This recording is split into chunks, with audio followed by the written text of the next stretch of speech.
Madami na din guys sa iba nating mga viewers na nagre-request nga po na i-features ko nga po o gawan ko ng information may kinalaman nga sa sports bike na ito kung ano nga ba talaga ang totoo dito. Pero sa lumipas nga po na tagal, ngayon ko nga lang po naisipan na gawan ng video na ito dahil nga guys sa meron na nga tayong mga konkretong ebidensya may kinalaman nga sa sports bike na ito na talagang merong ilalabas sila. Kaya samahan nyo ako guys na pag-usapan ang sports bike na ito. Pero bago yan, baka pwede naman na pa-subscribe ng aking YouTube channel. I-click mo na din ang notification bell para maging updated kayo sa mga susunod na i-upload ko.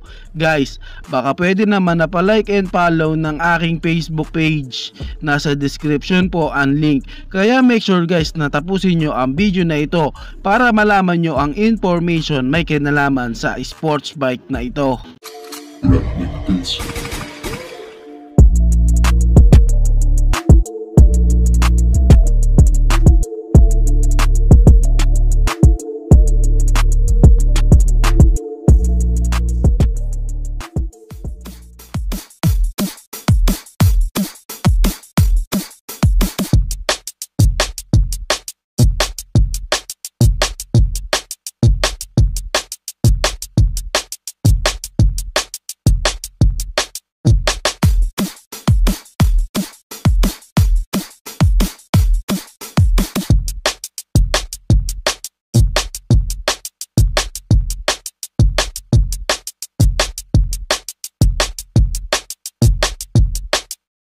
Matagal na nga pong usap-usapan guys ang sports bike na ito ni Honda. Sa katunayan guys, meron nga po siyang unang version, yung Honda CBR 250 RR na talaga namang inabangan dito sa Pilipinas na inaakala nga po natin na dadalhin na din yan dito. Pero sad to say guys na hanggang ngayon nga po is wala pa po sa Pilipinas ang version na ito, yung RR na 250cc na CBR ni Honda. At ngayon nga guys is naglabas na naman po sila ng isang article na maglalabas at meron nga po silang bagong niluluto na talaga namang magugustuhan ng lahat. Kasi guys, ang bago nga pong Honda CBR 250 RRR is naka inline 4 engine na nga daw po. Kaya makakasigurado na naman tayo guys na meron na namang sports bike na nasa 250cc engine displacement na napaka-screaming ng kanyang engine, ng kanyang sound. Sa senaryo nga po ng Honda CBR 250 RR, talaga namang makikitaan natin siya guys ng malakas na power output. Alam nyo ba guys na ang 250cc na ito is kaya niya nga pong mahit ang kanyang top speed sa bilis na 197 kph. Can you imagine that guys kung gaano kabilis yun?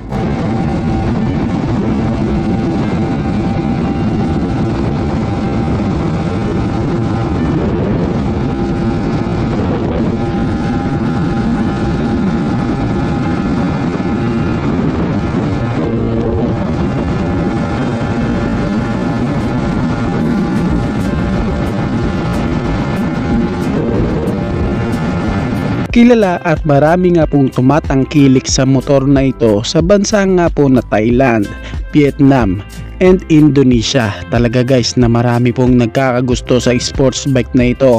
Alam naman natin guys na meron siyang ka-rival, yung Kawasaki ZX-25R. Isa ang tunog guys sa nagugustuhan ng iba nga pong consumer, at alam naman natin guys na ang Kawasaki ZX-25R is naka inline 4 engine, kaya nga po lumakas din po sa market ito. Kahit nga po sabihin natin na mas lamang si Honda sa aggressiveness, aerodynamics design, and napakaangas na itsura, pero kung mapapansin guys, talaga nga pong maiisip ng ilan at masasabi ng ilan na ang hari nga po sa 250cc engine displacement na sports bike is si Kawasaki ZX-25R naman, dahil napakahalimaw naman talaga ng kanyang sound.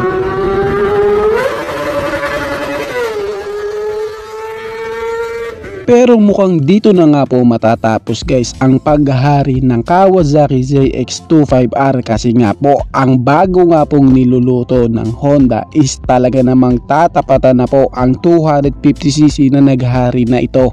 In terms of power output guys, ang bagong Honda CBR 250 RR guys is mas malakas nga po ito sa Kawasaki ZX-25R. Kaya makakaasa ka guys na ang top speed na yan is mas matataasan pa po ng bagong Honda CBR 250 RR na meron nga daw pong 55 HP.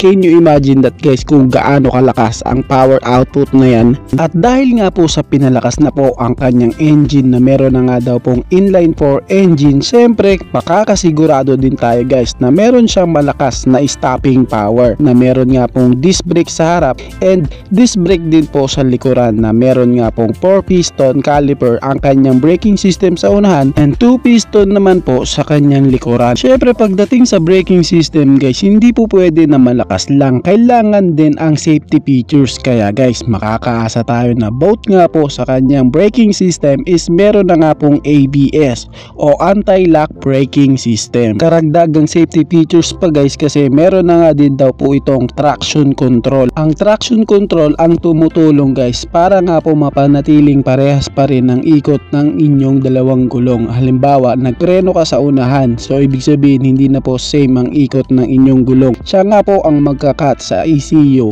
para nga po maging same ang ikot ng gulong mo para makaiwas nga po sa pagka-skid, pagkadulas at pagkatumba ng inyong motorcycle. Kaya napakagandang features po ng traction control. Meron na din siyang features na sleeper clutch. Ang sleeper clutch naman guys ang tumutulong para nga po mapanatiling stable ang rear tire mo kahit nga po nag-hard downshift siya. Siya rin po ang nagpoprotekta para nga po sa mga gearing mo and syempre more on comfortability sa kanya nga pong clutch dahil meron nga po itong malambot na clutch lever. Noong 90s pa po talaga meron na nga pong 250cc si Honda na CBR na naka inline 4 engine, pero ngayon nga guys ang kanilang gagawin is yung mga panibagong technology is ilalagay na nga po dito. Meron na din siya guys na features na quick shifter. Ito nga po ang features na hindi mo na po kailangan mag-pisil ng clutch para magpalit ng gearing mo. And syempre guys ang quick shifter guys is kahit nga po naka full throttle ka, pwede kang magpalit ng gear mo. Dagdag bilis guys para sa isang sports bike.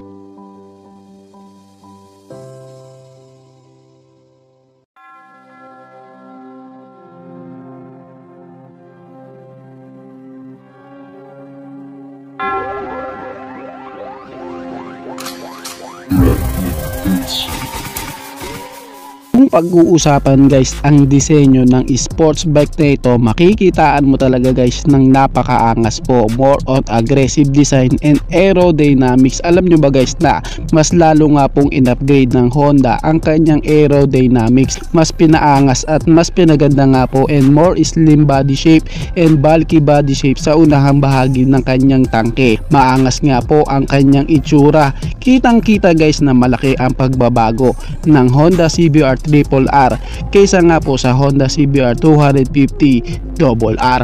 Kaya talagang makakaasa guys na maangas at malakas ang sports bike na ito. Siyempre lalong naging special guys ang motor na ito sa Honda kasi alam nyo ba guys na siya po ang pinakaunang merong tail light na letter H na simbolo nga po ng Honda brand. Samahan mo pa sa meron nga pong magagandang suspension na naka-inverted port nga po ang kanyang suspension sa unahan and monoshock naman sa kanyang suspension sa halikuran na lalo nga pong in-upgrade po ng Honda ito dahil sa lalo mo siyang may enjoy guys pagdating nga po sa mga sharp corner. Ang disenyo nga po ng bagong Honda CBR 250 RRR guys is inspired nga po sa Honda Fireblade RRR SP. Kaya makakaasa ka guys na meron po itong malalapad na pairings na hindi mo nga po mahalata na 250cc lang pala ang motorcycle na ito dahil dahil malaki po talaga sa titignan. Kung titignan nga guys sa kanyang actual footage picture,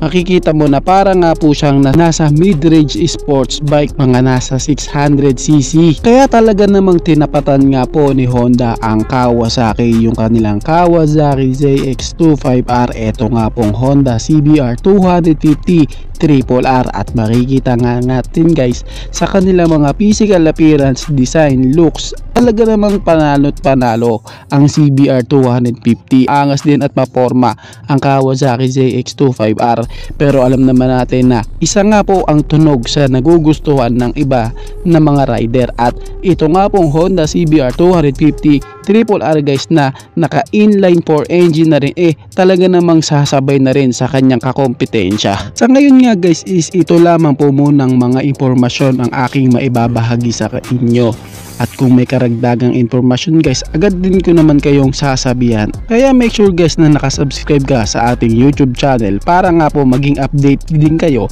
may kinalaman nga sa motorcycle na ito, at i-share mo na din guys para din malaman ng iba nating mga ka-rider. Kayo guys, ano masasabi nyo sa motor na ito? Paki-comment naman ang inyong reaksyon. Maraming salamat po. Bago matapos ang video na to guys, baka pwede naman na pahingi ng isang like mula sa inyo bilang pagsuporta sa ating video. Maraming salamat po. So pwede mo na ding i-share para malaman din ng iba nating mga ka-rider. Sa tingin ko guys is dito ko na lamang po tatapusin ang ating vlog.